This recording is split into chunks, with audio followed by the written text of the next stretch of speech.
Bonjour, bienvenue à toutes et à tous sur Cocotte TV. Aujourd'hui, nouvelle vidéo et on vous parle de cette alimentation, la AMP 1000 White Edition par Fantex. Une alimentation intégralement blanche, que ce soit au niveau du bloc, du ventilateur ou des câbles. Ensuite, on va retrouver 1000 watts de puissance en 80 plus gold avec des condensateurs japonais, un ventilateur 220 mm semi-passif, des câbles qui sont tous modulaires comme on le disait, et on a aussi une bonne grosse garantie de 10 ans. Au niveau du tarif, on est à 159,90 €. On vous propose d'en faire le tour complet, c'est tout de suite, c'est maintenant, c'est sur Cocotte TV. On commence comme toujours avec le packaging. On est sur une alimentation qui se veut totalement blanche avec des câbles blancs, donc on a une boîte qui est aussi blanche. On va retrouver le logo de la marque, Fantex, les quelques logos 80 plus gold et Rivot Pro Link Certified, ce qui veut dire qu'on pourra mêler plusieurs alimentations les unes aux autres si on a du Revolt. On a ensuite au centre la référence AMP 1000 White Edition et ensuite on a des petits carrés turquoise, le Fully modular et le 10 years warranty pour la garantie de 10 ans. Au niveau du bundle, on va retrouver la notice d'utilisation, un petit sachet avec des colliers, des scratchs qui sont blancs, pas les colliers, la visserie et enfin on aura un cordon d'alimentation pour amener le 220 volts à votre bloc. Avec ce bloc, Fantex nous livre des câbles qui sont blancs ou plutôt des câbles qui se veulent blancs parce qu'ils sont très légèrement beige. Si vous cherchez du blanc de blanc lavé avec Ariel, clairement passez votre chemin, cette alimentation ne sera pas faite pour vous. Après, dans une configuration au global avec un peu d'éclairage, ça fera bien du blanc, mais ça tire très légèrement au beigeasse, il faut le savoir.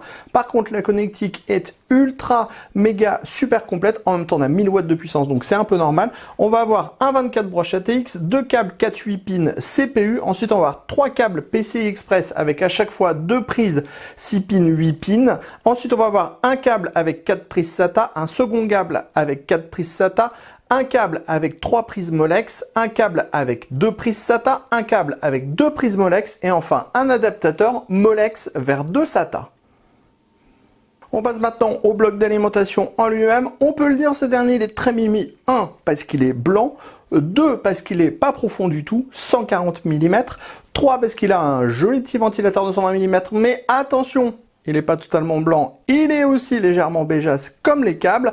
Enfin, on vous donne quand même le poids pour pas oublier, 1671 grammes pour ce modèle. Sur le dessus, on va retrouver le ventilateur de 120 mm qui est semi-passif sous 30% de charge, qui est installé sous une petite grille d'alimentation qui, elle aussi, n'est pas totalement blanche, mais qui tire un tout petit peu sur le beige. Après, sur le reste de la carcasse, on va avoir une peinture bien blanche avec des marquages Fantex AMP 1000 qui sont, eux, en couleur argent. À l'avant, on va retrouver les dispositifs pour pouvoir installer tous les câbles modulaires. Vous voyez, hop, on a le petit certificat pour le Revolt Pro Link.